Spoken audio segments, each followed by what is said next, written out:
The next step we need to do in the create table command is to add constraints. Now when we add the constraints to the database, then the benefits that we get are increased reliability of the data, reduced programming time, and simple maintenance. This is because the database management system enforces these constraints, and we don't have to worry about that. There are two different ways to add them. You can either add them at the column level or the table level.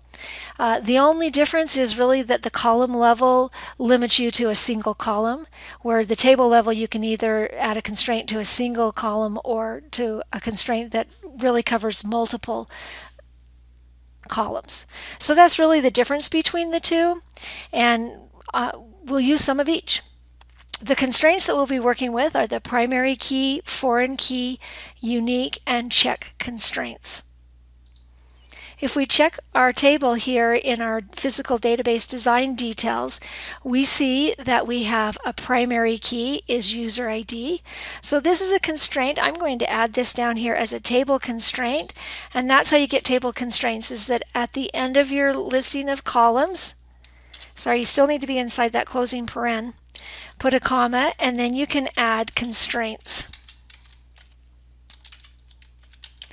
And I'm going to, when I do a constraint, the first thing I'm going to do is give it the name, and I'm going to name this primary key for the user table.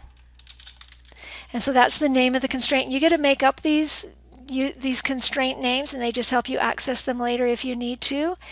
And then the type of constraint is primary key. That's 2 words.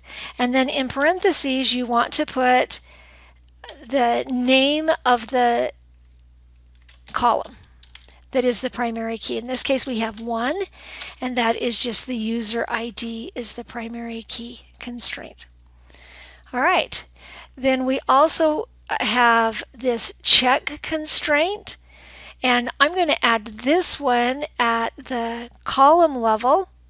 So if I go up here, it's actually related to this column, and so I want to be within that same space where that comma is, and I'm going to, since this is long, I'm going to bring it down the next line, but it's still within the comma. And the type of constraint is a check. I'm going to do the keyword constraint, and then give it a name, and I'm just going to call it check type. And the type of it is a check. So it's a check constraint, and what we're going to check for is what we put in the parentheses.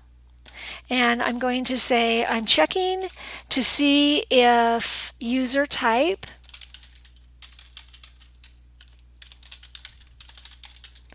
is in this list. And I can pull it straight from here. And it happens on this one that I actually have the quotes and everything. That's not going to always be the case. But there's the quotes and everything. So we're going to check and see if it's in there. All right. And again, this went too long, so I'm just going to bring it there. So I'm just going to check that user type is in this list of values. All right, let's see if there's any others. And there's not any others for this table. So we are ready to execute this create table. And there it is. It happened successfully. Now if we want to check it, we can go see over here. Notice it doesn't show up yet. It doesn't show up until we right click and refresh. And then we can go into the database, go into Student U, go into Tables, and there we see our table. So it's under Database Owner. Since we didn't specify this schema, it used the default schema, which is Database Owner, and that would be the user me.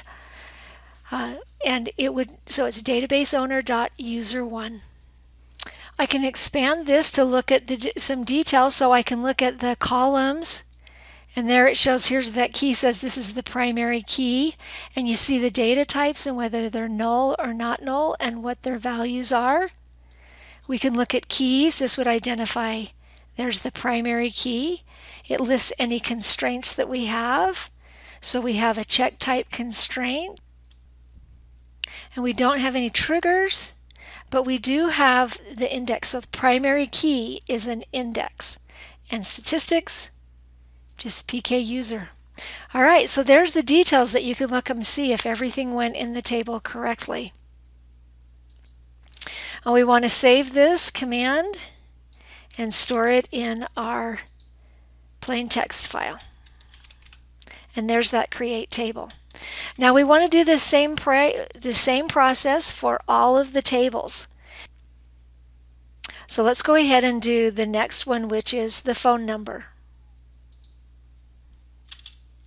So I'm going to use that same command, create table, but now I'm going to call it phone number, and I'm going to list each of the columns. So there's the phone number, and it is a char 10, and it's not null. The other one is user ID, and this one is a char 9, and it is also not null. Okay, now the constraints that we have, if we go look at them, we have the primary key constraint, but there's two of them. So how does this look? It still gets added as a constraint, and I can call it primary key for phone number, and I'm going to list it as primary key as the type of constraint. And now in the parentheses, I'm going to list both phone number and user ID, because both of them are the primary keys. It takes the combination to be the primary key. The other constraint that we have is a foreign key. This will be our first time to do a foreign key constraint. So again, it's constraint, and I'm going to do foreign key, and the foreign key is user ID. I'm just giving it a name. Again, you can make these names what you want, but this time I say that it is foreign key constraint, and to do this I'm going to put the name of the column, and it's the user ID, and I'm going to say this references. So references, and here's where I'm going to connect it to what table it is. So it's connecting to the user ID, the user 1 table, and it's connecting based on the field user ID in the user 1 table. So that's where we tell it where it is. And that's the last constraint that we have for this particular table. So we've got everything in there to create this table. Let's go ahead and execute. Now if you have any errors, it'll come up here and tell you, and they'll be in red, and you can use those errors to go back and make corrections, and continue to make corrections until everything works. And once you've got everything worked and the command executed correctly, then copy that completed and correct create table command back to that plain text file.